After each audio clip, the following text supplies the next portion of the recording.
I'm Afshin Ratansi, and we're going underground from arguably, and for now, the world epicenter of the global coronavirus pandemic. Later in the show, we'll find out why the NHS here in Britain has to import life-saving equipment for its health workers from communist China. But now, world-renowned environmentalist and ecologist Dr. Vandana Shiva should need no introduction. She is one of the leaders of the International Forum on Globalization and has won countless prizes for her work. Her classic Staying Alive, Women, Ecology and Development is scheduled for republication in September. She joins me now from Delhi. Vandana, thanks so much for coming on. Are you at least pleased that the global pandemic has not made politicians and policymakers talk about a war on nature? The war is just on the coronavirus. It's a problem to say you have a war against a little virus because all the wars in the past have caused a lot of harm. Coming from India, the war against the barbarians, we're all supposed to be barbarians, for the civilizing mission. It exterminated so many people and cultures. My work in the last 35 years has been based on how declaring on humans first in Hitler's concentration camps, those same chemicals and the same IG-Farben and the same poison cartel, then turned these chemicals into agrotoxins, agrichemicals, which are still killing, but they're not solving the problem of control of pests, they're creating new pests. Animals aren't supposed to live in factories, they're supposed to roam free. You get the mad cow disease, you get antibiotic resistance. Again, the bacteria are winning when you talk about a war against microbes. The war against microbes in our gut is at the root of the entire chronic disease epidemic. And as all the scientific data is showing, the mortality with the corona infection is much higher when you have diabetes, obesity, cancer. 10 million people die of cancer because of the poison cartel. Millions are dying of diabetes because our entire health system is being destroyed. You don't fight life. You create harmony with life. And it's that inability to make harmony, to create immunity, to create resilience that is basically at the root of the militaristic mind losing every war against life. Well, obviously, big agriculture, big pharmaceutical companies and big oil, they all deny that they have anything to do with creating disease. But we do hear from press briefings, say from Downing Street here in London or from the White House, the fact that big multinational companies will be involved in our defense against coronavirus. Just tell me about what you talk about in Oneness, your investigation of the origins of intellectual property. And are you optimistic that there will be no patent on any future vaccine against coronavirus? Well, first, the work on patents is what led me to create Navdanya and seed saving and fighting against the illusion that corporations like Monsanto are inventors of life and seed, which is the embodiment of billions of years of nature's evolution, thousands of years of farmers breeding, that it's a machine that they invent. The book Oneness versus 1% grew out of the fact that I witnessed at the Paris Summit on climate change that Bill Gates and Mark Zuckerberg were strutting around on the street with heads of state. And I said, when did billionaires who are unelected start telling elected leaders what they should be doing? So as we watch not just the bailouts going to the people who brought us the crisis, the oil industry and the agrochemical industry and big pharma are one, they're not different. The investment funds like BlackRock and Vanguard. BlackRock, through Corona, became controller of assets of 23 trillion. Amazon pretends I just create a platform. No, it destroys livelihoods. Every second week they try to create new monopolies. Just in the last month, 24 billion additional wealth for a Jeff Bezos, while as the International Labour Organization is warning us, we have a pandemic of unemployment. And as the World Foods Program is informing us, we have a hunger pandemic. So the billionaires actually would like to trash humanity, trash the planet, and they think without the base, without that which supports their economy, that they will continue to make trillions. It's that illusion that I talk about in my book, Oneness versus the 1%. They keep talking science, but overnight they're drugs. One day are AIDS drugs, next day they're corona drugs. One day they're Ebola vaccines, next day they're corona vaccines. The story of the corona itself changes by the day. The treatment stories change by the day. And I think we need a very large independent community of epidemiologists, medical people, scientists to take stock of the many unscientific spins that have been given. It's always associated with intellectual property rights. And they push drugs that are not needed. Example, attention deficit disorder among children is because of the bad diet, deficiency of micronutrients and trace elements. Our farms with biodiversity provide all of those micronutrients, which then allow your brain to function, your body to function. Well, obviously, we tell our viewers to consult their own medical practitioners. And as for your criticism of big oligarchs with their billions who are interviewed every other day, it seems, for their great information on coronavirus, they would say, no, they're far from being negatives. They're feeding the bigger world. They're creating the interconnectivity around the world. And they are emblematic of progress. Quite the opposite of what you're saying. Quite the opposite of the facts and evidence of the time. All the long-distance supply chains have collapsed. What is still working are local farms and community-supported agriculture and links between the growers of food. Of course, the propaganda is philanthropy. But my book, Oneness versus 1%, is on how the so-called philanthropists are actually philanthrocapitalists. My book has analyzed every sector that has been shaped and driven by Bill Gates. There was no gene drive till he started to finance it, but it was 4 or 5 years ago. Then he's pushing it, he's deregulating. The European Court of Justice said it's a GMO. They're trying to have it declared a not GMO. All the instability of this gene drive, gene editing is coming out. Gene drives to push species to extinction. Can you imagine the mind? The mind that would imagine it has the power to engineer extinction. I wish Extinction Rebellion would rise up against this deliberate extinction. Difficult to have a demonstration on at the moment, but there is no direct evidence at the moment that the creation of monocultures by capitalism, by greed, directly created coronavirus. Surely we need that proof before big agriculture, big mining, big pharma have to pay for what in effect is deforestation and so on for creating coronavirus. Well, we do know that the virus comes from a bat. That much we know. I also have newspaper reports from India, how both the defense researchers of China and the USA jointly came and pirated, really, bats and viruses from India in the Nagaland. So we do know there was a deliberate collection of these viruses. There are DNA similarities of around 94%. We don't know it came from a bat, though, do we? No, we do. We do. That it has then been modified. How it's been modified is the uncertain part.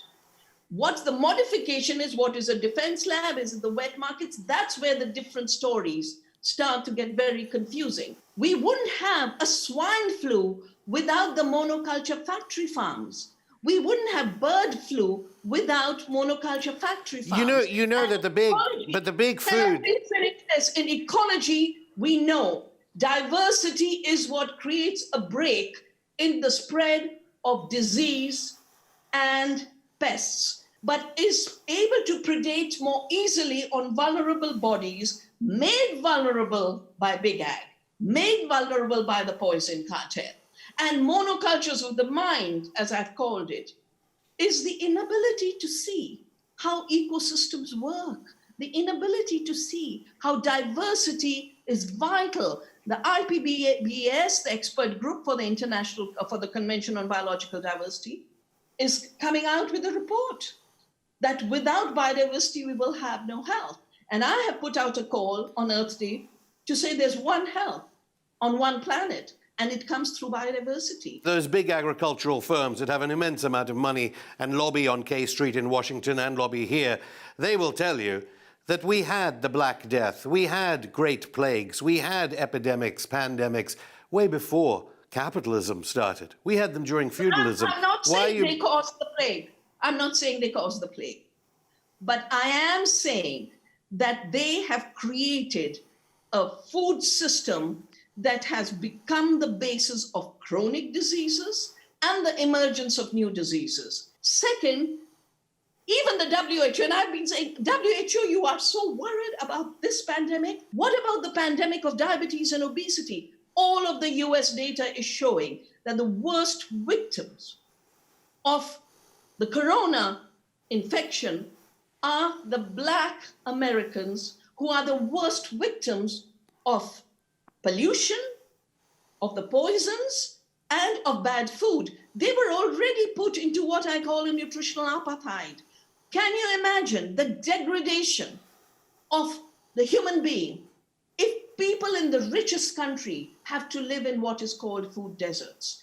The diet in a food desert is a recipe for obesity and diabetes. And people with obesity and diabetes are the worst victims. 9.2% is the risk of dying if you have diabetes and the corona epidemic, when the other risk is 1%. I've got to tell you that here in this country, Rishi Sunak, the Chancellor, Boris Johnson's Chancellor, was first to quantitatively ease $645 billion into the FTSE stock market. Our entire pension system here in Britain, let alone in the United States, is intertwined with the very companies you keep mentioning.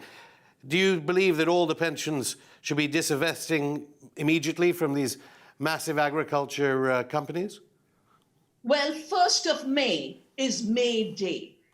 It's time to remember that workers have rights, including the rights to their pensions. They have a right to decide how that money will be spent, to create subsidies for those who are destroying the planet, destroying our health, destroying our livelihoods, or used to be able to recover after this pandemic, which is not one pandemic. It is a hunger pandemic. It is a livelihood pandemic. Of course, it's a corona pandemic, but it's a chronic disease pandemic.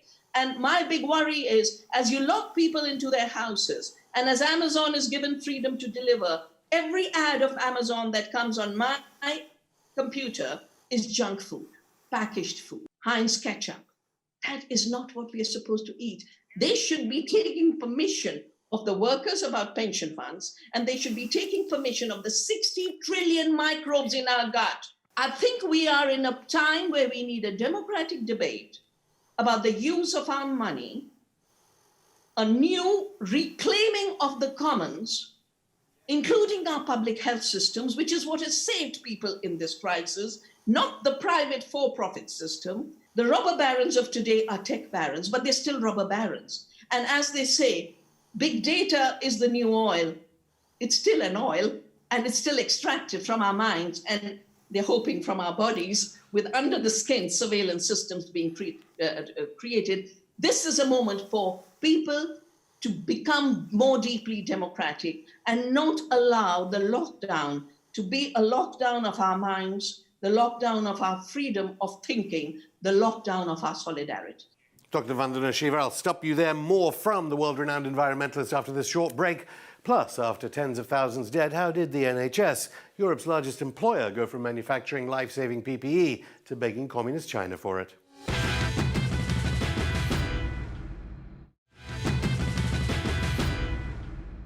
Welcome back. We'll be talking about NHS shortages later in the show, but I'm still here with world-renowned environmentalist Dr. Vandana Shiva. We would say here in Britain, at least some of us, that we have democracy. We have the European Union, the European Parliament. We have these big trade blocs. We have WTO organizations with democratically accountable representatives. You believe, however, that fundamental to our denying of the precautionary principle, which is now, of course, being investigated in the context of coronavirus, these are fundamental to the denial of the precautionary principle that has led us to this.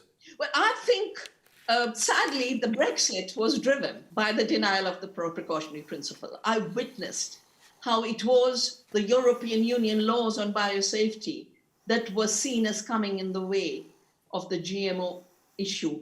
And a democracy which has been hijacked by big money and the billionaires is no more a democracy. It is just a facade for a dictatorship. And today we have a dictatorship of big money, which is able to totally trash people's will, people's freedom. That is what we have to wake up to. Right now, people are talking about the vaccine, the urgent need for a vaccine, so that especially, ironically, the developed nations of the United States and the United Kingdom can get out of the mess that it finds itself in. How can we stop ourselves from having to rely on big pharma doing research that actually threatens biosafety, food safety, epidemiology itself? Okay. I think, first of all, we do need democracy and diversities of knowledge. The second is those who will make money out of investments in a particular treatment of any kind, they should not be decision makers. They should not be allowed to come and talk to presidents and prime ministers because it is a conflict of interest. Two institutions that often talk to prime ministers and presidents are the World Bank and the International Monetary Fund. Do you believe that at least this pandemic means they will be less able to tell leaders of the global south to privatize their healthcare systems, what healthcare systems they have after the global pandemic? They'll hide behind insurance. They'll hide behind bailouts. World Bank and IMF are already getting ready, and there's not a single time where World Bank and IMF have given money without a structural adjustment package behind it. In 1991, it was a $90 billion crisis we had when World Bank pushed the privatization of seed. And that is what destroyed our agriculture. That is what created refugees. Most of Indians were farmers. That refugee status is today the migrant labor.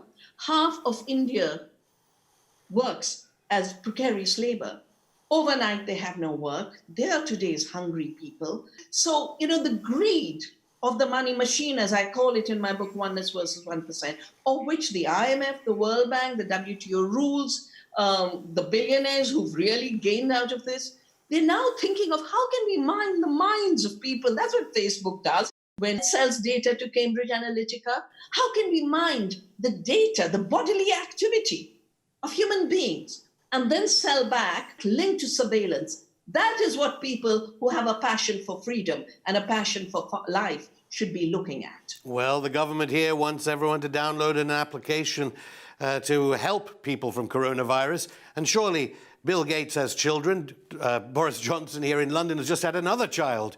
Why do you believe they would be a part of mass surveillance? Not only mass surveillance, but the distorting and manipulating of research around, say, pandemics like coronavirus? So if you think of 2019, we could call 2019 the expression of people's freedom. Everywhere in the world, from Chile to Lebanon, everywhere, people were out on the streets calling for a change in the political and economic system. When you create your wealth through theft and free people have the possibility to rise, you're not just afraid of life because life can self-organize and create wealth. You're afraid of people. What they don't learn is you cannot shut down freedom. Even a blade of grass knows how to break through the concrete. And we have to become blades of grass. Well, I'm not sure what the lobbyists would say to that. I've got to mention, actually, a documentary produced by Michael Moore, directed by Jeff Gibbs, that was released for free on the internet on Earth Day. You're in it. You're in the documentary. Come under a lot of criticism because it seemed to say that the so-called new green technologies, you mentioned BlackRock earlier, and of course pension funds are heavily invested in brand new green technologies for profit. It seemed to cast doubt on wind power, solar power, and the way these technologies are created and whether they actually do help the environment at all. I have learned to do full cost accounting, to not go for the appearances, but to go behind. So we were always told industrial food is cheap and is feeding the world. So I started to do the full cost accounting and found that there's trillions and trillions of dollars of shadow in environmental destruction, biodiversity destruction, destruction of farmers, and destruction of our health. When we add all that together, we will realize that we would not afford industrial food pushed by the old poison cartel and big oil. If you take biofuel, you're made to look like it's very efficient. In fact, in the European Union, I had big debates in the parliament where they were giving big subsidies for biofuel, diverting food to fuel. But it takes more fossil fuel to produce biofuel than it substitutes. Just finally then, since you mentioned accountancy in a sense, you believe something as basic as farm yield now and different types of statistics that accountants use should now put in one column the cost because of coronavirus? Oh, definitely. And I'm not talking about accounting. I'm talking about auditing, taking the full cost benefit. And, when I sit with farmers who've been pushed into the chemical track and they say, we earn more money, I say, let's sit and do the total accounting, costs and benefit. And then they realize they're losing out. They're in debt. 400,000 farmers have committed suicide. The two principles that came out of the Earth Summit, and I had the privilege to be there, the precautionary principle and the polluter should pay. We measure nutrition per acre, we measure health per acre, and our work with real farmers and true cost accounting is showing that we could feed 2 times India's population. There's an amazing earth out there that is definitely more powerful than a Bill Gates and a Jeff Bezos. They're really little creatures that don't understand their insignificance in the larger story. We invite them both on. Dr. Vandana Shiva, thank you. Bye-bye. Thank you. Well, while Boris Johnson's government stands accused of overseeing the underreporting of the UK coronavirus death toll, the numbers of health workers killed have been tragically clear. But why has the NHS found it so difficult to get basic protection for its workers? The NHS, Europe's largest employer, now depends on communist China, even though a global pandemic was rehearsed for back in 2016. I'm joined now via Skype from London by the co-chair of Keep Our NHS Public, Dr. Tony O'Sullivan. Tony, thanks for coming on. Before we get on to other issues, fundamentally, how is it that not keeping our NHS public has affected Britain's response to coronavirus? Because the whole service, with its 1.5 million people, have a single aim to protect the public. And that has been undermined in a number of ways. It isn't just privatisation. The government has seriously underfunded the NHS to the point where it's always under pressure, it's always underfunded. They haven't trained enough staff, they have huge numbers of vacancies, they don't have enough equipment, and all of those things which you may come on to. To be clear, this is under successive administrations, Tony Blair, John Major, Cameron, and of course May and Boris Johnson. Why is it that on the front line our doctors and nurses have to get personal protection equipment from private providers, given the NHS is the largest employer in Europe? What exactly is the story behind the fact the NHS cannot produce its own protective equipment for its own staff? Well, behind this really serious failure to protect the public with testing and contact tracing and to protect frontline staff, NHS, care staff in care homes and so on. Behind that is this ideology that private is better than public and that the government should not be investing so much money in public services. Now, the NHS in the past used to procure its own equipment and make its own equipment to a certain degree. Obviously can't produce everything. There is no reason on earth why the NHS could not be producing essential equipment such as generic drugs and such as personal protective equipment, and it should be doing so. We are going to now campaign for a return to a fully public, national, fully provided, fully funded health service, and we will also be arguing for that should be extended to the care service. Yeah, I haven't even talked about the care service, but if Boris Johnson has suddenly discovered socialism in the NHS, surely it cannot be his fault at all as regards this inability to procure equipment for, as I say, the largest employer in Europe.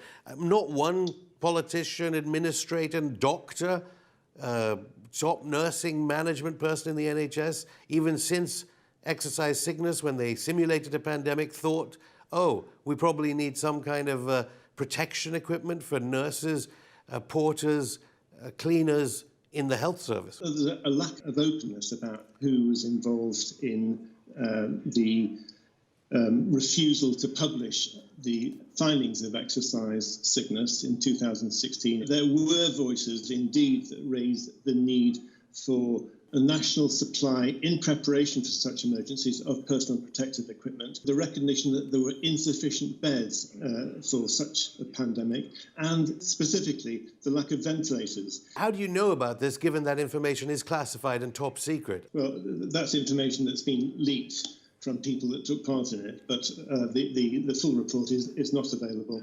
So why are they doing that? I'm afraid they're doing that because that shows them in a very poor light.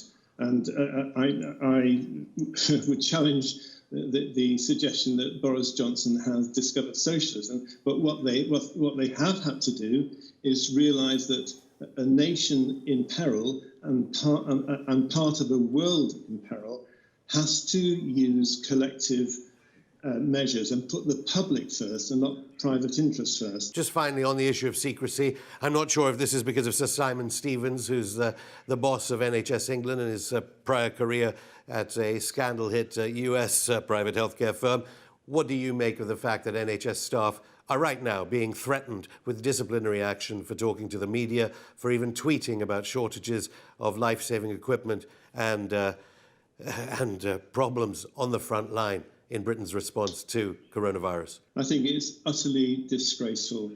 It's a bullying culture that has come from the top. It's come from top government and top of NHS England, and then it goes down to managerial level in the regions and the trusts. The fact that they might be punished for raising these seriously responsible issues is a disgrace. And I think this is a whole political agenda that has been shown to be bankrupt. If we learn one huge thing of benefit from this coronavirus is that the neoliberal agenda has let the world down and let people down. So people like Simon Stevens are the agents of change for such ideology, and it has to stop. Dr. Tony O'Sullivan, thank you. And that's it for the show. We'll be back on Wednesday to speak to former US Ambassador to the UN, Samantha Power's husband, about how we can change the world from societal nudges to political mandates. Until then, wash your hands, keep in touch via social media, and don't forget to join the Underground on YouTube, Twitter, SoundCloud, Instagram and Facebook.